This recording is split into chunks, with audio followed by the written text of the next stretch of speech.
Welcome to our show. Today we have a very special guest with me. She's from the second largest parliamentary constituency in India in terms of area. She's a member of Parliament, Lok Sabha from Araku Lok Sabha constituency. A very warm welcome to K. Geetha to our show.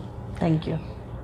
K. Geetha ji, I would like to ask you first this question that you are an IAS officer.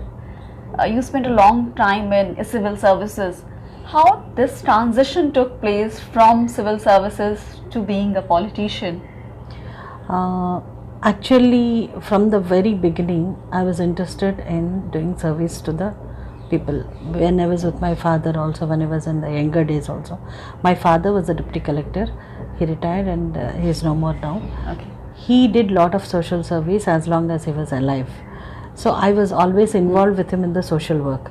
So my interest towards the community, first I thought I should become an officer because my father was a deputy collector. Normally, the parents, we follow the parents. So I also wanted to be a revenue officer. I was selected as a deputy collector, and then 2009 my entire batch got IAS, but I resigned in 2009. So I worked as a deputy collector, I worked as a land acquisition officer. In many capacities I worked as in the state government. Okay. So having known the function of the state government, I always felt that if you need to do something to the society in return to your wonderful gift of God, that is itself, life is itself a wonderful gift of God. So God has blessed me. So I thought I should do service to the people and do justice to the citizens of the country. So I thought politics is a very good profession wherein I can do something as per my own thoughts and views, so that it will be useful for the community. So this drive in doing social work has pushed me towards politics, because in bureaucracy what happens is you always tend to follow the rules and regulations that are being made by the lawmakers. But once you become a lawmaker, I thought I'll have more access to the public domain, more access to public work. So this is the main inspiration why I got into politics. So did it help being a bureaucrat and then becoming a politician? Did that experience help you in your political career? Of course, yes, because I know how the government works on the other side, because legislature and executive both are very important branches of the government. Being in the executive for some time, then coming into the legislature, that experience always counts. It's very good. In fact, it's very important for everybody to know how the executive functions when you enter the legislature. You are a first generation politician, so did you face more challenges than a person or a woman who has political background? Of course, yes, because in politics it's always the legacies that count. Even today I feel the person who has got legacy will have more exposure to the media, more exposure to the public than the person who has come first time being a politician. I feel that even after so many years of independence in our country, the mindset of people is pulled towards legacies. They feel that his father, his father, his grandfather, see, you are ready to accept the leadership of somebody without you yourself getting into the position, getting into their shoes and trying to be a leader. So we are used to that sort of, in fact, I feel it's a slavery mindset which we are actually used. We feel we have some bosses to always follow. We don't set an example for ourselves, neither do we set standards for ourselves. So I always feel, legacies have always a better place than the people who come into politics by themselves. I mean the first generation politicians. This is what now I am promoting, because as a president of my own political party, Jana Jagrati, I want youngsters, fresh talents, and the people who have got this enthusiasm to work for the community should come into politics. Now that you have floated your own party, there are certain objectives with which you have started this party, being a woman president of a political party. So what are the objectives you want to fulfill through this party? What kind of people you would want to choose in this party, or you have special focus on women since there is a less representation of women in politics? I have a special focus on women, but I have certain other doctrines also which I wanted to establish for this political party, because I feel that what all political parties are there, particularly the regional parties, in the national politics, it takes a long time for a person to prove himself and to get into some position or contest for the legislative bodies. But when it comes with the regional parties, things normally go with legacies. Okay. So everybody would look whether his father, whether they are a political family or not. And there's so many people in Andhra Pradesh who work for the public, who wanted to prove themselves as a politician, but they're not given an opportunity at all. Particularly in Andhra Pradesh, we have this caste, basically the caste-based voters.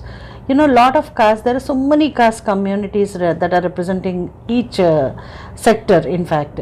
Like, you know, there are fisherman community, there's a barber community, there are different communities, you know, the goldsmith community. There are so many sectors which are being neglected completely. So, you know, only particular families are always having superiority, or they are only ruling the country for many years. So now I feel every person from the BC community, I mean every BC community person should have a representation in the legislative bodies. If they have to be completely, they should not be ignored by the government. So I feel every sector has to have a representation, every community has to have a representation, and women should be a part of, you know, women should at least be 50% in the legislative bodies if they have to make a difference. Because, you know, we are not asking for something which we are not. We are occupying 50% space on this planet Earth. Even today there are so many atrocities against women because we are not able to represent ourselves properly. I feel that laws are not stringent because we are not able to represent. So all this women empowerment is not just about freedom. It is about upliftment of the standards of, living standards of women in the society. The economical freedom. Now that, you know, you talked about Andhra politics, what do you think about the state of women in these two states, either Telangana or Andhra Pradesh, their representation? Pathetic. I have to tell you, it is pathetic, because if you see in the Lok Sabha, we have two women representing Andhra Pradesh. One is me and the other is Kannur MP Renuka. So we are only two women. And in Telangana, if you say, there is only one MP representing the entire state, one women MP representing the entire state. Though they have won as many as 11 MPs, there is only one woman. And in state assemblies? And in state assemblies, it is even horrible. There was no women minister in the entire term of the Telangana Assembly. I mean 2014 to 2018. And now, of course, there is no ministry right now. There is only 3-member ministry cabinet going on in Telangana. I don't want to talk about Telangana because the problem is, you know, now we are separated. We want to concentrate on Andhra Pradesh because Andhra Pradesh needs lot of attention right now. Telangana anyhow has Hyderabad, they will manage somehow. Whatever it is, now, you know, when first Madras got separated from Andhra Pradesh, lot of people were interested in Madras. But once we got our state and we moved on to Andhra Pradesh, people slowly distanced themselves from the other state and we started living our life in Andhra Pradesh. Same thing now happened because Telangana is already separated, though there are Telugu speaking people. Now it is that it is better we take care of ourselves, because enough of things that we have invested in Telangana, enough of problems we had in Telangana. Now it is time we move on to Andhra Pradesh. It is not time we hang on there and we still try to prove ourselves there. Unfortunately, even today the CM of Andhra Pradesh has his main residence in Hyderabad only. They are not, see, both CM and both the opposition party leader, both of them have their residences. I mean, Chandrababu Naidu has not even ventured to even build his own house in Vijayawada after 5 years, being a CM for 5 years. Though they have so many properties in Andhra Pradesh. So now what we have to think about is, Andhra Pradesh is important, and Andhra Pradesh, I have to tell you, is even pathetic because at least in Telangana they don't talk much about women in politics. In Andhra Pradesh there was a program called Women Parliament, in which they said they will give so much of emphasis to women, that, this and all, long lectures. But if you see, before the parliament, before that women parliament which they have conducted, there were 3 MLAs who were ministers. One is from the BC community, one is from the SC community, and one is from the upper community, OC. After the women parliament, all these BC and SC were removed, and only 2 women from the upper community are ministers. Okay. So this is the fate of ladies in Andhra Pradesh. You know, because there's nobody to ask, there is no organized movement. We are treated as secondary citizens, we don't have a say, we are not consulted. As an MP, I was never consulted by the state government for anything.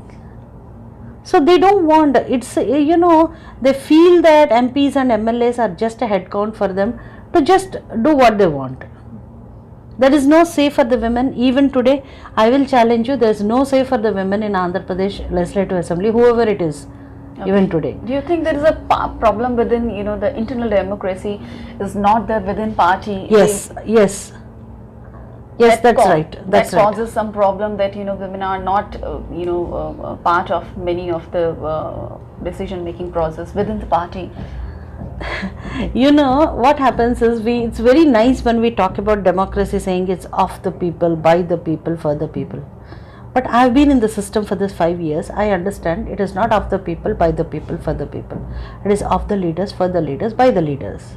Male problem. Particularly the men, particularly the leaders of each political party who want to do, the leaders of the ruling party, let me put it that way.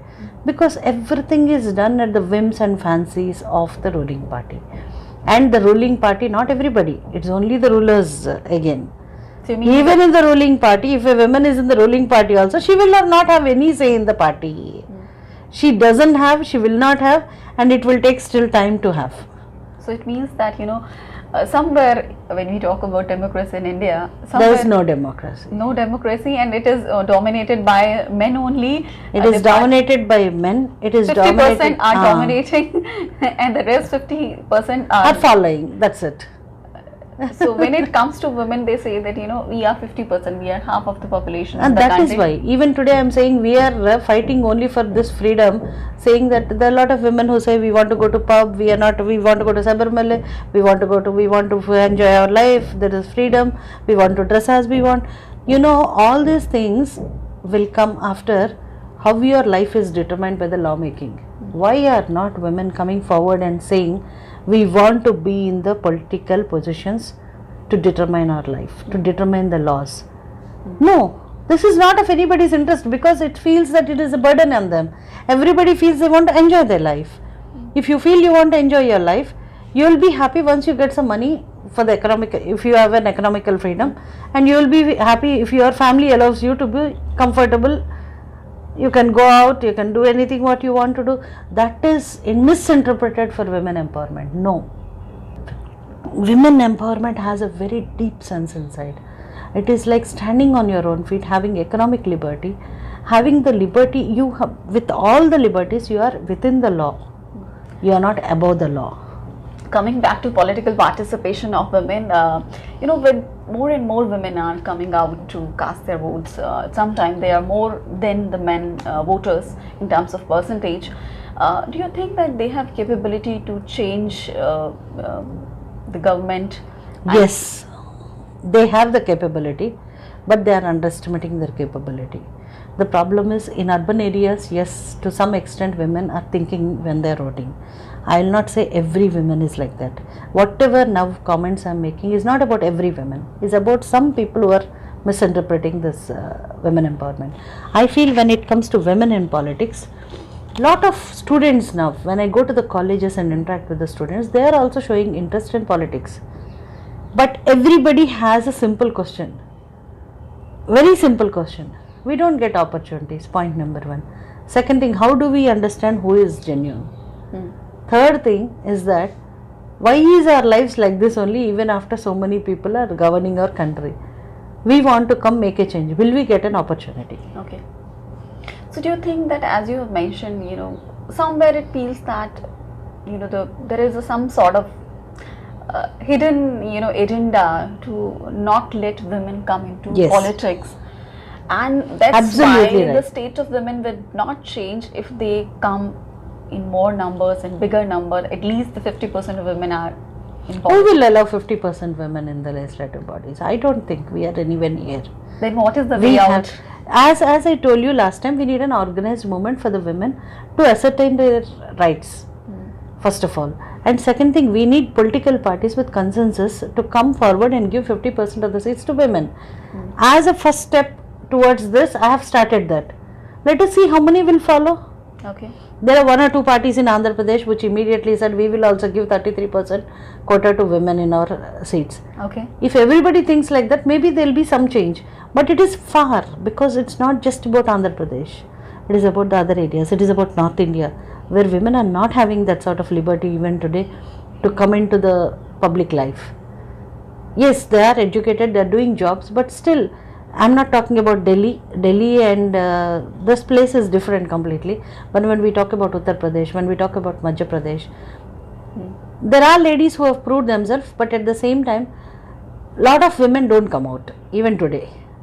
And you know, everybody, every political party, you ask me one question saying that do women have the power to change?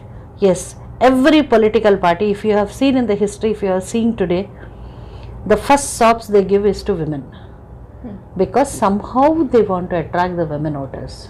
Now they have realized that the women, you know, they are seeing it as a vote bank. Every time they realize women, all these Dwakras, welfare groups, everything emerged out of that enlightenment that women are the basis for this politics.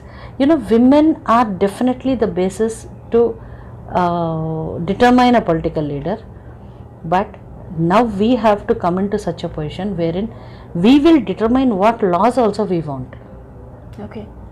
Unless and until we determine the laws, unless and until we sit in the legislative bodies, unless and until we prove we are given an opportunity or the space to sit along with the male community, dominated community. In this dominated community is very difficult.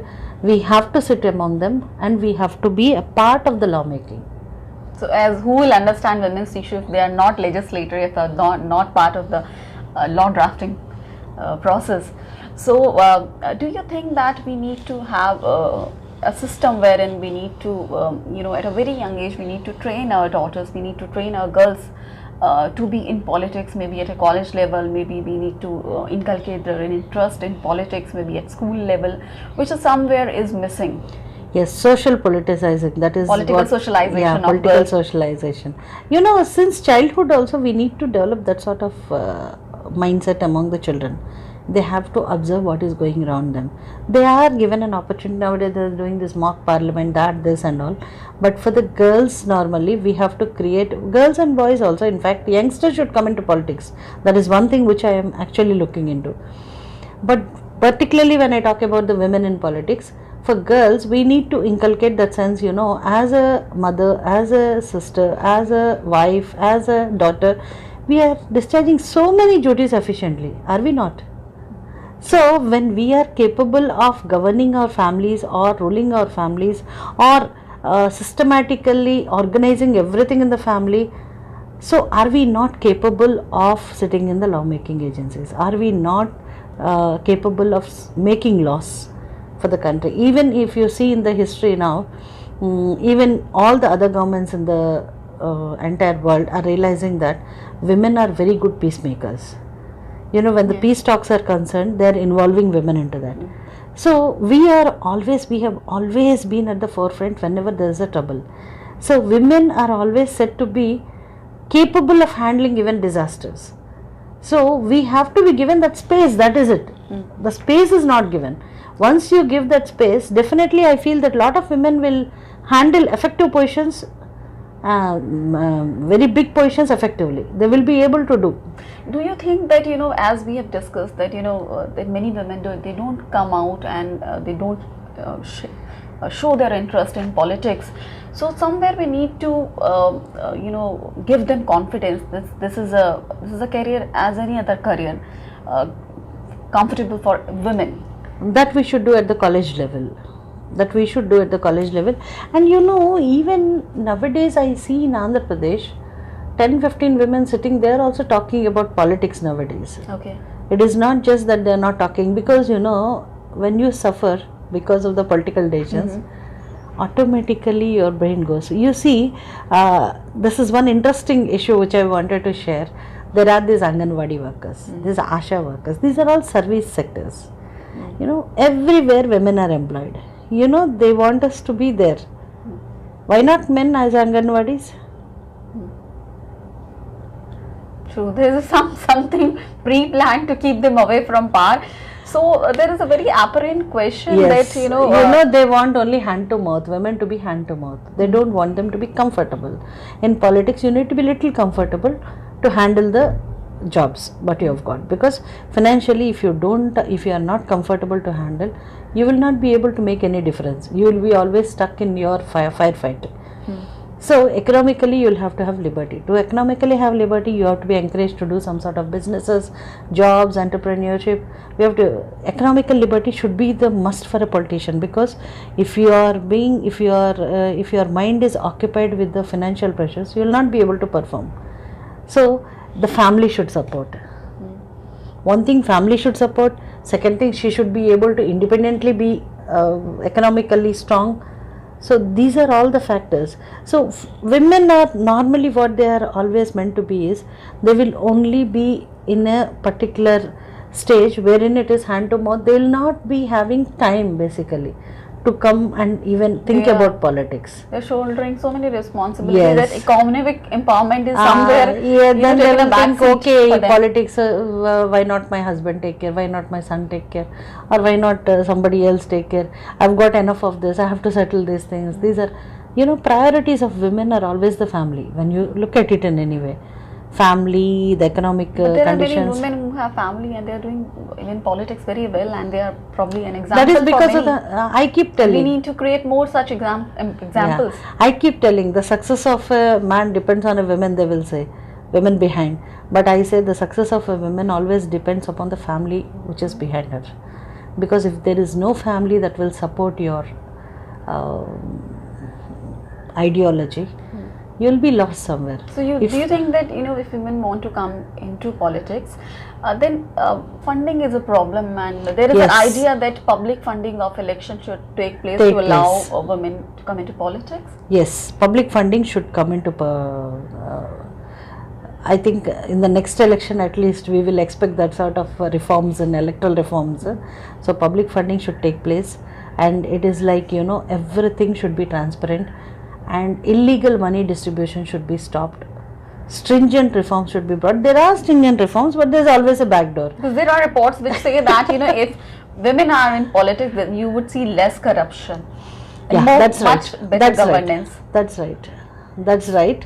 So before we conclude, I would like to take your final concluding comment as what are the challenges that usually women face when they are in politics? How can they become example for others, and what are the suggestions you would give to inspire more women to come into politics?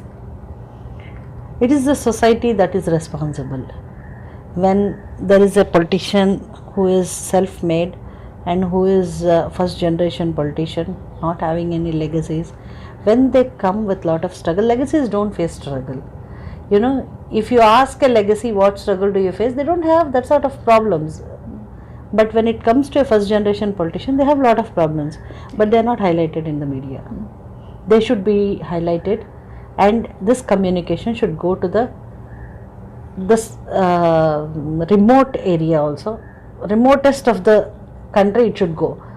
So there should be a wide publicity of why women politicians should be in politics. Unless and until, I was talking about this even before with you only, I think, about the organized movement that women should start.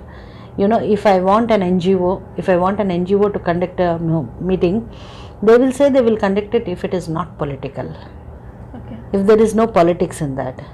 They're damn scared that once they conduct a political meeting, they will be stamped with some politician, and later on they will not get funds. Okay. So everybody has a fear that being in one side of a political party, you will have a problem.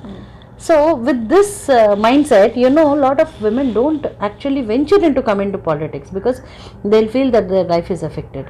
So we need politicians who will consensusly support women to come into politics. We need internal democracy in political parties. We need leaders who will encourage women. When they are doing good work, they need a little bit of encouragement. That will give lot of strength to the politicians. There are so many MPs sitting in the parliament here.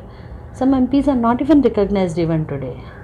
So I feel bad, you know. It's like somehow I like because I was a bureaucrat and I know the functioning of the system, I could somehow barge into it. I could just somehow make my way today to make myself, my presence being felt. And being now I started a political party, so that is one more thing which is a big challenge for me, which I am actually determined in bringing women into important positions. So when history will be written, definitely it will be seen that what role political parties or leaders or cabinet or maybe the prime ministers of our country have played in bringing more women into politics. Thank you so much, Geetha, for talking to us. My member of parliament from Araku Constituency, which is the second largest constituency in India in terms of area. That was my conversation with K. Geetha. She is a parliamentarian. She shared her views on political participation of women and what we need to do in order to bring more women into politics and to look better in global picture. Thank you so much for watching us. Thank you.